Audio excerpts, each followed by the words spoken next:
quand ton épanouissement, c'est ton non négociable. Bienvenue dans cette vidéo.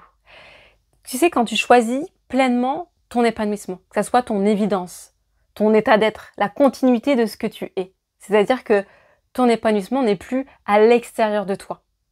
C'est vraiment ce que tu choisis dans ton quotidien, ce que tu incarnes, c'est-à-dire cette vie qui peut être joyeuse, légère, amoureuse, sereine, abondante, qu'elle soit vraiment la continuité de ce que tu es. Donc ça va démarrer pour vivre cet épanouissement pleinement, ça va démarrer de le sentir à l'intérieur, parce qu'il est déjà là ton épanouissement. C'est pas quelque chose qui est à l'extérieur de toi. C'est pas je serai heureuse ou heureux ou épanoui quand j'aurai une grande maison. C'est pas quand je serai heureuse et épanouie quand je serai mariée, quand j'aurai fondé ma famille, quand j'aurai une augmentation de mon salaire, quand j'aurai déménagé, quand mes enfants sont partis de la maison, quand... Non, en fait, ton épanouissement, il est déjà là. Ça va demander, quand tu choisis pleinement ton épanouissement, déjà de le choisir, hein, d'arrêter de te raconter des histoires et d'arrêter de mettre ton épanouissement à l'extérieur de toi. Donc de reprendre ton pouvoir. Ton épanouissement, il est là maintenant. Maintenant, il est déjà là. C'est qu'est-ce que tu as mis entre toi et ton épanouissement qui fait que tu ne le sens pas?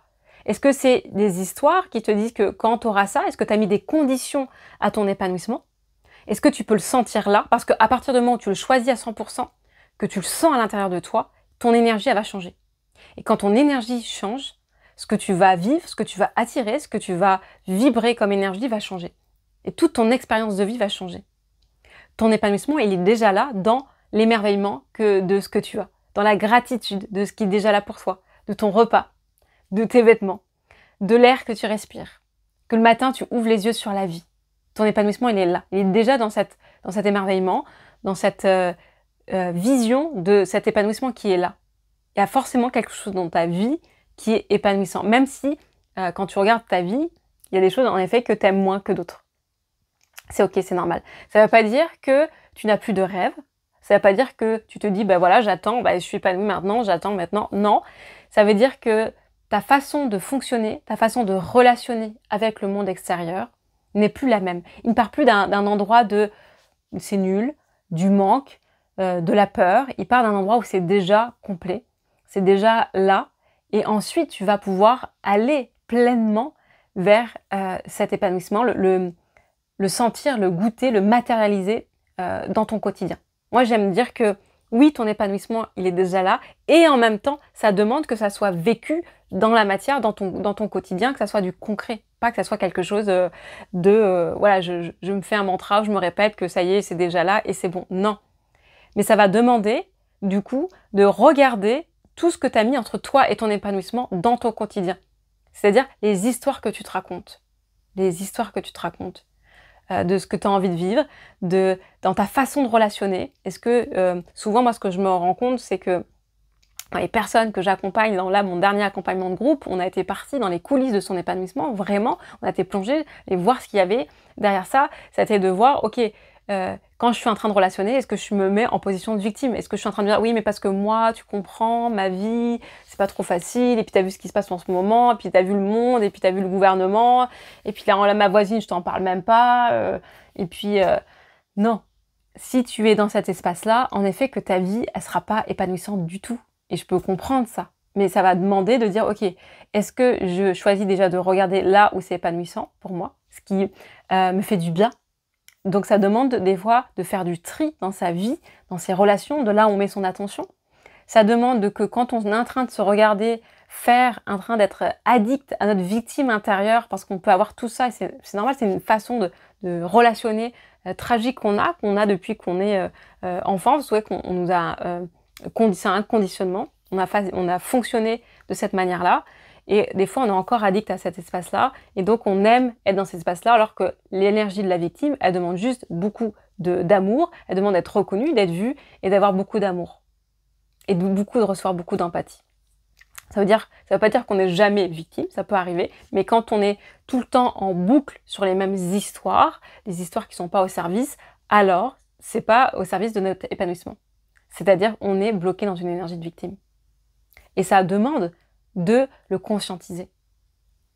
Donc, que ton épanouissement soit ton non négociable, qu'elle soit ton évidence d'être, ça demande de choisir déjà, de dire ok, ça y est, j'enlève l'histoire qui se raconte que je le mérite pas. J'enlève l'histoire de je serai épanoui quand. Donc je le choisis pleinement. Je le choisis pleinement et je mets de la conscience sur justement ces histoires que je me raconte pour ne pas continuer à les valider et à rester, à tourner en boucle dans les mêmes histoires. Des fois, ça demande en effet de se faire accompagner, d'aller libérer la charge émotionnelle qui est avec, c'est sûr. Ensuite, ça demande de reprendre son pouvoir. C'est-à-dire que reprendre son pouvoir, c'est pas je serai heureuse quand le gouvernement aura changé. Je serai heureuse quand on prendra enfin soin de la planète. Ça demande de reprendre ton pouvoir dans ok, là, tout de suite, maintenant, qu'est-ce que tu peux faire pour ton épanouissement? Ça demande aussi de sortir de l'histoire de je serai épanouie quand j'aurai tant d'argent sur mon compte en banque. Là, maintenant, c'est quoi le plus petit pas que tu peux faire pour ton épanouissement? Et peut-être ça va être te préparer un super bon repas, peut-être ça va te faire une marche dans la nature, peut-être ça sera être un bain ou une bonne douche chaude, peut-être ça va être un bon roman tranquille, peut-être ça va être une conversation avec des gens que tu aimes, mais ton épanouissement, il démarre maintenant, parce que tu l'as choisi en amont, parce que tu es OK de ne pas mettre ton attention sur tout ce qui te donne pas de la joie et qui va continuer à alimenter ces histoires ou ton énergie de victime. C'est un choix à chaque instant qui va t'amener vers qui tu es, qui va t'amener vers ton épanouissement. Et c'est ça qui est précieux, c'est ça qui te demande d'aller être connecté, d'aller rencontrer. C'est oui, ton épanouissement, il est là parce que tu fais ce choix-là, parce que tu reprends ton pouvoir, parce que tu arrêtes les histoires qui sont plus au service pour toi, dans ta joie.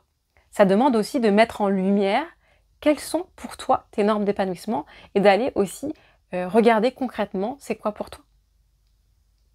Moi, j'ai été les voir, de le remettre de ok, moi, mes normes d'épanouissement pour moi, c'est ma joie, c'est de me créer un espace pour que ma joie continue d'être là et de s'expanser parce que j'ai une joie qui est vraiment là régulièrement. J'ai besoin, pour moi, c'est tellement de la laisser émerger, de créer l'espace pour ça. C'est ma paix intérieure, c'est continuer que cette paix-là, elle puisse, voilà, que je puisse revenir à ma paix pour que je puisse prendre des décisions dans ma vie de tous les jours à partir et que je sois en lien. Moi, c'est important pour moi que je sois dans mes relations, que je sois en lien à partir de cette paix, que je fasse des actions et des choix à partir de cette paix, pas depuis un espace d'agitation. Que je puisse vivre cette abondance, que je puisse reconnaître cette abondance aussi qui est déjà là partout autour de moi, que ce soit une abondance matérielle, que ce soit une abondance dans les liens, dans les connexions, dans la beauté qui m'entoure, dans cette abondance qui est déjà là, qui peut aussi se manifester financièrement. Ça peut être aussi dans les liens, dans les connexions. Pour moi, c'est très important dans mes normes d'épanouissement, les liens, la connexion, l'amour, voilà, avec les gens qui m'entourent. C'est vraiment important que je cultive ça et que moi, j'ai envie d'avoir ces relations de qualité qui vont continuer à nourrir mon épanouissement. La liberté, mais tout ça pour moi, ça découle aussi de cette liberté de choisir ce que j'ai envie de vivre, comment j'ai envie de le vivre, et surtout de la liberté d'aller suivre mes élans et ce qui m'anime profondément. Parce qu'il y a beaucoup de choses que ça dépend pas de moi. Mais voilà. Donc, chacun va aller voir quelles sont ses normes d'épanouissement, comment ça se matérialise dans son quotidien, parce que des fois, on peut avoir les mêmes valeurs, mais on n'a pas la même manière de les vivre aussi. Et donc ça, c'est important d'aller mettre en lumière tout ça pour que tu puisses, toi aussi, vivre ton épanouissement, que ça soit ton évidence, que ça soit la continuité de qui tu es. Voilà ce que j'avais envie de te partager aujourd'hui. Hâte de lire ton retour, comment tu vis ton épanouissement, quelles sont tes normes d'épanouissement, comment tu choisis vraiment d'y aller, est-ce que tu t'engages à 100% aussi dans ton épanouissement pour rayonner et être pleinement qui tu es. Je te dis à tout bientôt, prends bien soin de toi.